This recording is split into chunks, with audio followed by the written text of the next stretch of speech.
Whew. Hey guys.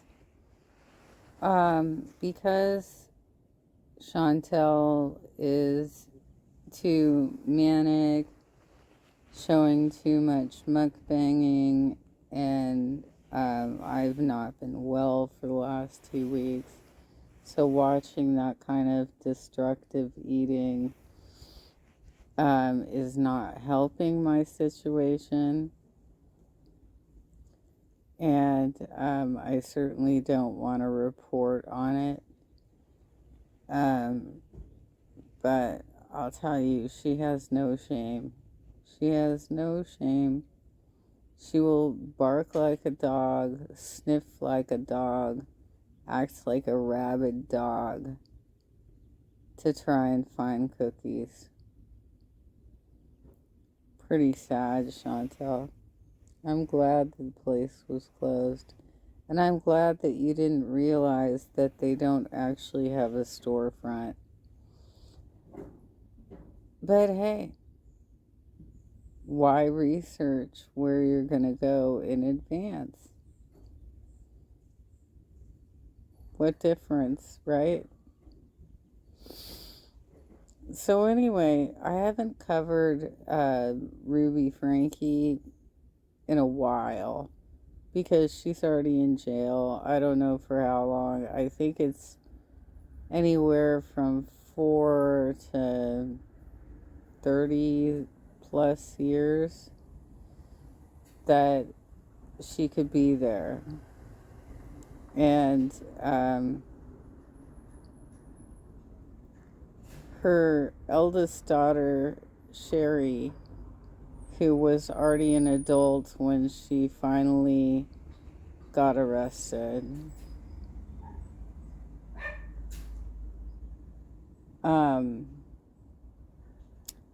has released a book. Let's pause here for a second.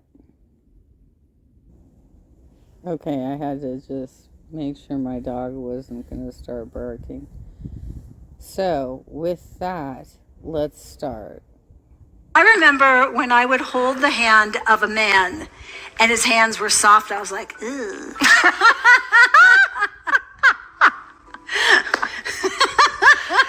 Jodi's attracted to rough, calloused hands. That's right. See those working hands. Hello everyone, a big welcome back to my YouTube channel. This is a part 2 to quite a lengthy video that I made after I read Shari Franke's new book, The House of My Mother, A Daughter's Quest for Freedom. I asked everyone, do you want me to break down what I read and add some thoughts to it? And people were like, yeah, do it. So part 1, I went through basically half of the book. So we will be going through the other half today. Loved her insight and her wisdom and how courageous she was. She's very smart and I love the way that she writes. This is just a summary, little bits that I found that if you haven't read the book or you have and you just want to discuss it a little bit, this is what this video is about. After I'm done with this video, this is going to be like, this is kind of the end of, Ruby Franke content, as it were. A, what is there to talk about, and B, let's just let it all rest at this point. So after this video, that will be it. But before we get onto the book review... Apparently there's another video out by Live from My Sofa. And I think it's from his channel, in which he says that the lesbian arc has been confirmed. So for those of you who don't know the backstory on this, Jodi was trying to create a religion based on separating couples and destroying lives. So she would separate the man from the woman, she would indoctrinate the women, and then she had several relationships with these women, including Ruby Franke.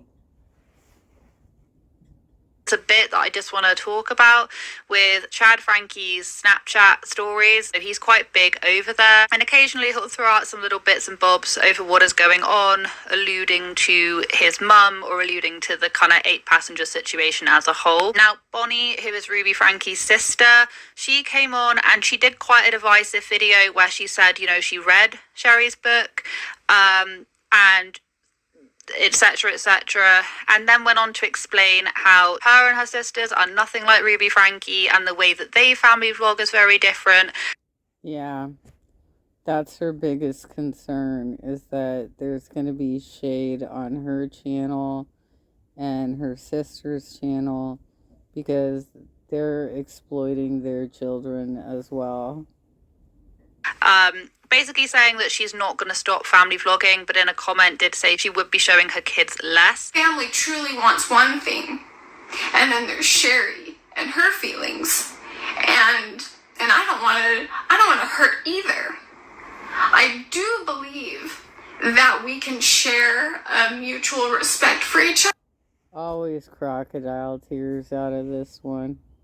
other and have differences of opinions. In direct response to this, Chad put out a Snapchat. He basically said that him and Shari were not happy, were not pleased, it was tone deaf, something along those lines. So Bonnie's taken that one step further, and on her Amazon affiliates, this off the 8-passenger snark Reddit thread, she has in fact added it, so it says featured by Bonnie, earns commission. So if anyone clicks on her link and buys Shari's book, or in fact just buys anything, but we're going to focus on the book, then she makes commission off of it. Chad Franke was not happy about this. Chad was asked, did you know Bonnie is earning commissions from Shari's book on Amazon?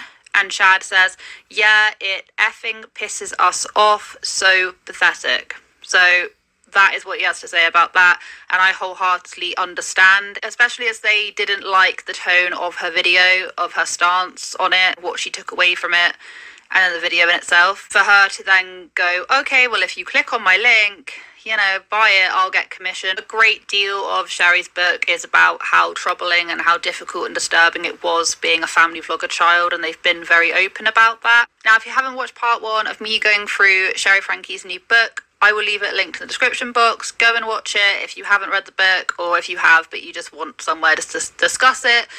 Whoever, whatever, it's been up for a few days. So where we left it was where Jodi Hildebrandt has now become Shari Franke's counsellor, and she has gotten into Shari's head. Shari has lost a lot of friends, and it's not looking too good, but she's now gained the respect from her mum that she didn't once have, and it felt like they were friends. Now, this is at the point where they have moved into what most of us know as the 8-passengers house. This is the house that was also broken into, and the one that Ruby ended up leaving. Ended up moving into it, and Shari didn't feel very at home because the actual house, Ruby had it done with family vlogging and media just camera ready at all time, focus in mind. And she says, from its grandeur, the house felt oddly sterile, spacious yet confining, modern yet soulless, a house built for show, not for living. Ruby's obsession with camera-friendly minimalism meant our walls remained bare, save for the occasional picture.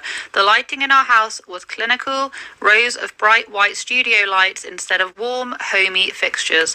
It made everything look clean and pristine, but it lacked warmth. Like everything else in our lives, it was designed for the camera, not for comfort. We weren't even allowed to decorate our rooms or put up posters. Ruby feared tape would rip the paint or nails would damage the walls. The whole place felt more like a showroom than a home. She also goes on to say that for months she slept on a mattress on the floor with a comforter, but she doesn't really remember the logistics of it. Prior to this, the punishments were very physical in nature, but since Jodi came along, they took on a much more psychological element. So it was all about, you know, taking away things and teaching them to live in their truth. You know, the general spiel that Ruby and Jodi used to give. Not going to be hitting, they're not going to be punching, they're not going to be out in the open abusing. Yeah. They're going to be abusing with their thinking patterns and your mind and convincing you to do things that you don't feel are right, or you're even confused, like you don't know. So, Jodi had her children taken from her. She has no business telling anyone how to raise their children whatsoever. And Ruby already proved that her parenting was so questionable that people were writing petitions to take down her channel. What's right. They'll start pressuring you to do something that you aren't quite sure about. And as I previously touched upon, where it all went south with the 8 passengers was when Chad came on camera and he said this. I've sleeping on a beanbag since October, and they gave my room back like 2 weeks ago. And funnily enough, that probably would never have been released to the public, but Ruby had an editor. Maybe they were in on, turning the 8 passengers in. He titled the video something along the lines of, Chad hasn't got a bed, and then decided to make that whole conversation front and center. Ruby didn't even check it, and instantly things went very, very bad. Ruby says, but this is all wrong. They don't understand. Kevin says, Ruby, maybe... But she also really enjoys putting the punishments online and showing her torturing her kids. We should take the video down so we don't lose subscribers. Ruby says, no. Jodi says we need to stand firm in our truth. We can't let the haters win. And this is what Shari has to say. Overnight, we went from wholesome family influencers to social media pariahs. A lot of us remember it. People then started digging and finding older footage. Also paints Ruby as doing deplorable things, such as not giving her kid a lunch when they forgot to make it and they were, 5? So by this point, they had drained everything. And Shari does point out that in this moment, instead of Ruby reflecting, it actually pushed her further into the connections cult. It pushed her further into Jodi's grip. She thought that everyone else was the problem aside from her. As the backlash intensified, Ruby's rage burned brighter, fueled by a mix of self-righteousness and victimhood. Connections became her bunker, a fortress against the onslaught of...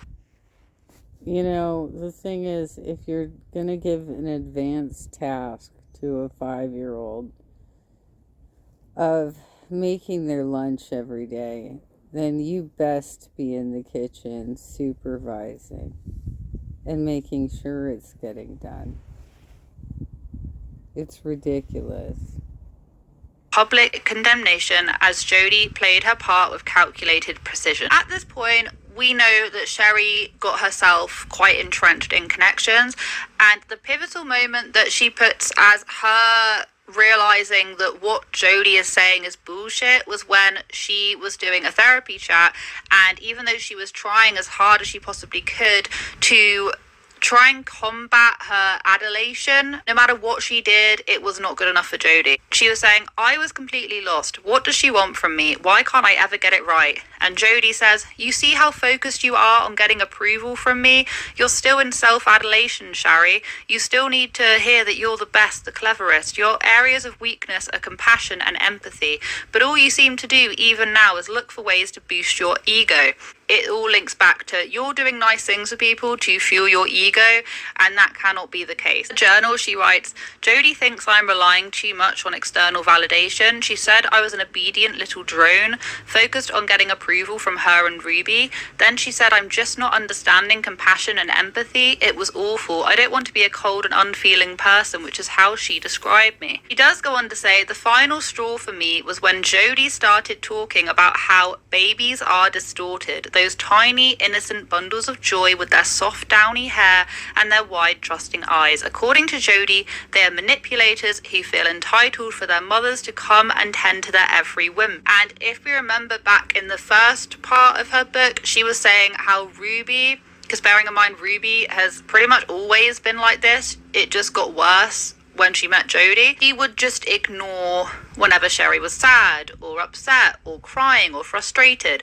She wouldn't be able to handle her emotion. So by Shari listening to Jodi say that, babies are manipulators, that was one of the final straws for Shari. Or you're even confused, like you don't know what's right. They'll start pressuring you. And you're probably wondering, where does Kevin fit into all of this? Kevin, Frankie, the father? Well, truth be told, he pops up quite a lot in the book as reference to, you know, how she feels about him being very laid back. And, you know, he would often take Ruby's side. I think one of the only times that he really didn't was when Shari needed a therapist and Kevin basically was like, no, she's suicidal. She needs to go and see a therapist. He was, according to her, like a shell of a human being. She says, intelligence is no defense. My own father, a professor, was shockingly quick to abandon his own judgment in favor of hers. Our dedication to thinking critically and analyzing complex ideas was the very best thing that Jodi used against us. And the sad part is, which is a big part, a massive player in this, no one had ever heard her discuss before, this horrible relationship surrounding this man called Derek. Her just trying to get out of the house and just trying to get away from what is going on at home, she ended up running into this man called Derek, who actually used to be neighbours with Jodi Hildebrandt. My rebellion started small in ways that might seem inconsequential to an outsider but felt monumental to me at the time. One of these small acts of defiance was my friendship with Derek. It started innocently enough, I suppose. He was high up in the church, a family man and landowner in his late 40s. He would say things to her like, you know, Shari, you really impress me. I used to know Jodi, she was my neighbour and she wasn't very liked. Derek and I fell into a routine, meeting at his office once a week to work on his social media projects. I felt very safe with this regular middle-aged guy with a happy family and a nice wife he'd been with for years and years, although sometimes he did say things that felt just slightly off colour, remarks bordering on flirtatious, like complimenting my appearance a bit too enthusiastically or letting his gaze linger a moment too long. And then he then started doing things for her, like door dashing her stuff, taking her shopping, buying her little things, and at one point she accidentally called him dad and he got very angry, say things like, you know, I really care for you, I'm the only one who really cares about you, Shari, you know that, right? The man who was showing me so much kindness, but for some reason I wasn't always sure I liked it, despite the secrecy. This is what Ruby brought around the house. Ruby brought this around the house. These were all her decisions to allow Jodi to invasively move into the house, show off this entirely crazy side of herself where she's possessed by demons, right? It's a crazy story, and anybody from the outside looking in would know that right away, but for whatever reason these people were somewhat brainwashed. It felt nourishing and empowering having his constant support, someone to lean on. Lord knows I was about to need it more than ever. The very moment that he was introduced into this, and what I've just said to you, I'm the only one that really cares about you, my stomach just dropped. This man screams, get the hell away from him.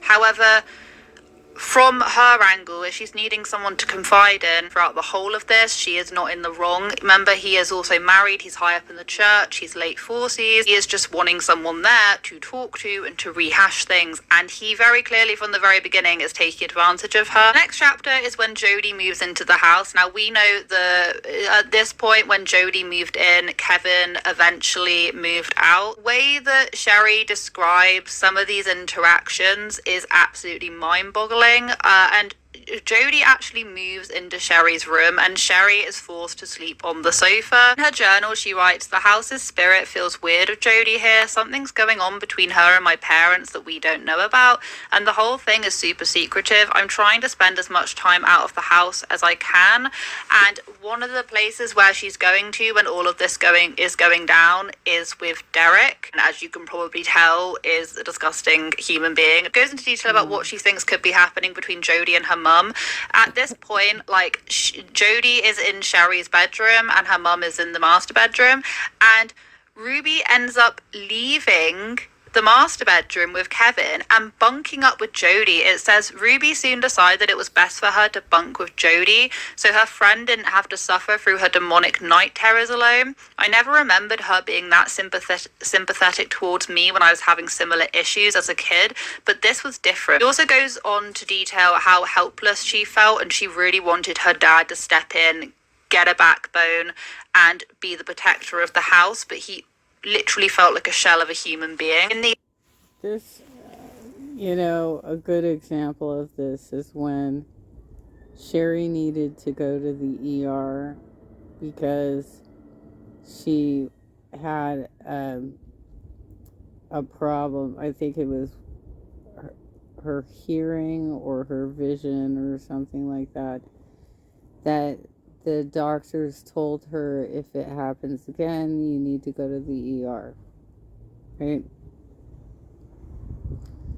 And Ruby stalled for over an hour, taking a long shower, doing a live stream first, and telling us that Kevin can't do it because he just had knee surgery like 3 days beforehand.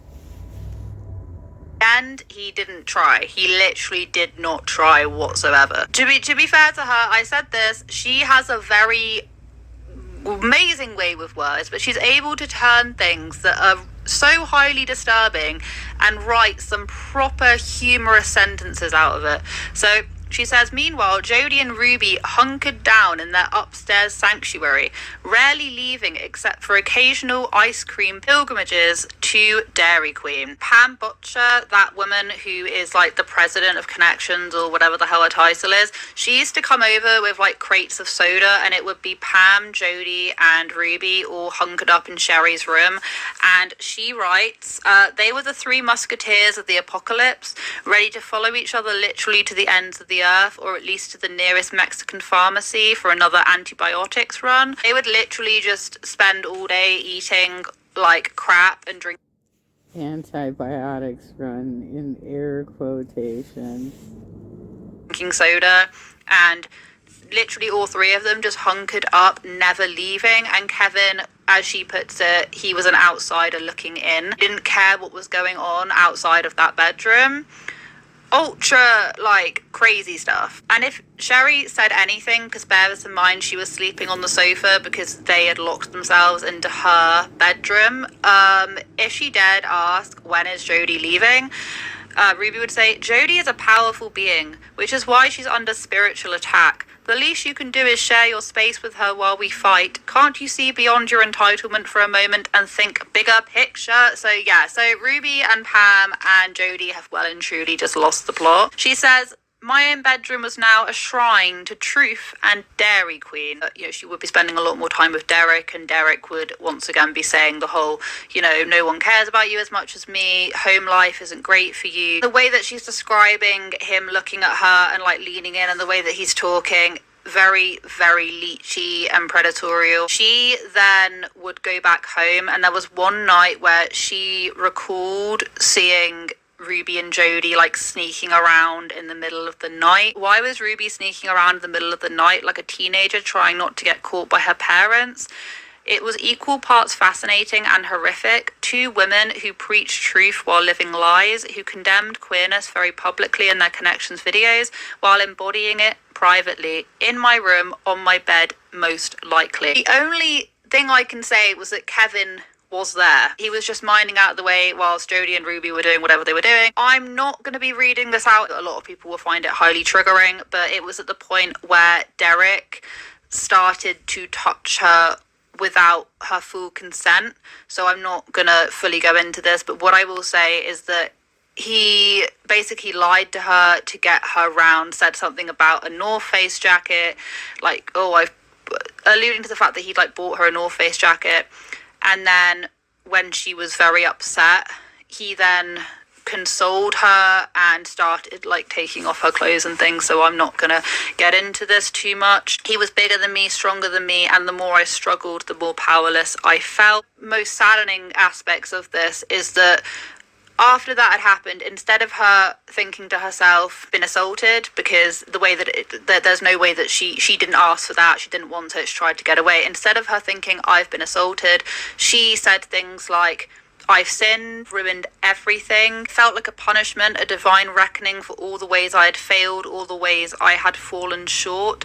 In my mind, my frozenness, my inability to move was a sign from God, a punishment from my transgressions. This is the Spirit telling me I need to repent. She turns in on herself and goes, I've sinned, because this is a married man. Yeah, a married man who was basically hired as a bouncer to watch her.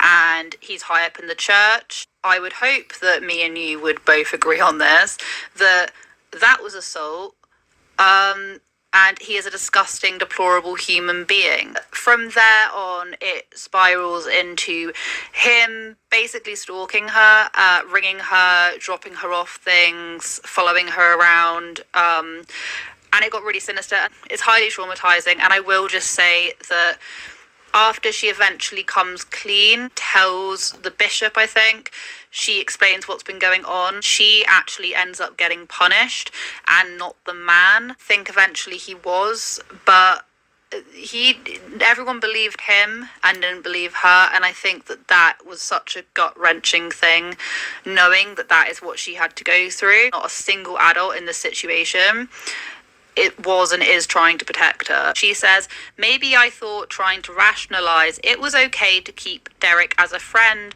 After all, he liked me, noticed me. In a world where I often felt invisible, wasn't that worth something? Now venture further onto Christmas. So Shari by this point enrolled in college, and she decides that, she's going to go and spend some Christmas time with Ruby and Jodi and everyone. It was also the Christmas where the two youngest had all of their presents taken away from them. The two youngest are showing long patterns of selfishness. They have been showing through their choices, their unwillingness to repent, their unwillingness to feel sorrow over some pretty egregious choices that they've made.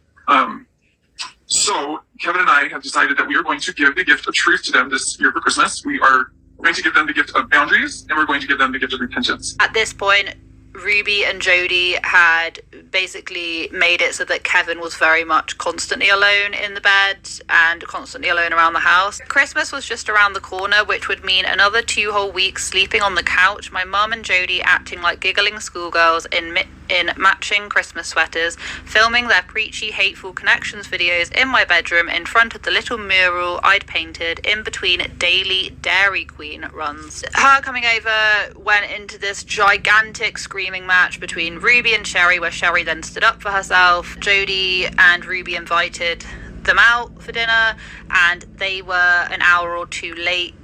No, they were in the house, they were upstairs, but you had to text them before you could go up and see them. It was a really messed up situation. Shari ended up just cooking her and her siblings some dinner because they were so late, and Ruby basically came down. They had an argument about being late, saying, your poor future husband, Shari, I feel sorry for him. Good luck finding a man who wants a selfish wife like you. May I remind you, you're only an invited guest here, Shari. This isn't your home, it's mine, and frankly, I don't want you in it if you're going to talk to me like that. Shari says, then uninvite me. When Jodi and Ruby eventually returned from the restaurant, Ruby was in floods of tears, and Jodi saying, how could you be so horrible? Don't you know how much she loves you? And was guilt-tripping Shari. Not going too far into the whole present thing, but if anyone's confused about why that exactly happened, Shari says that Jodi said, we're teaching them not to be selfish and entitled. Furthermore, they must ask permission before speaking to any of you. If they interrupt, you must reprimand them. This is non-negotiable. We all need to present a unified front to correct their behaviour. Children are not entitled to a magical childhood. You can't just expect love and presence. Many have nothing. By the way, the two that did not get Christmas presents are the two that were being starved on Jodi's property, tied down, and emaciated, cuts down to the bone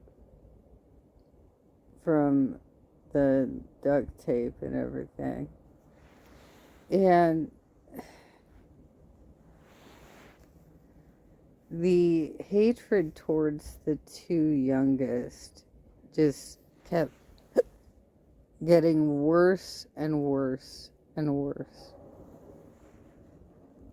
Jodi ended up moving out of the house shortly after. Eric, the disgusting man, just harassing her and stalking her and messaging her all the time. Shari reached a point where she tried reaching out to her mum because she just wanted her mum. Ruby's response was to invite them out to a lunch and basically tell her that the text message that she had received was very selfish.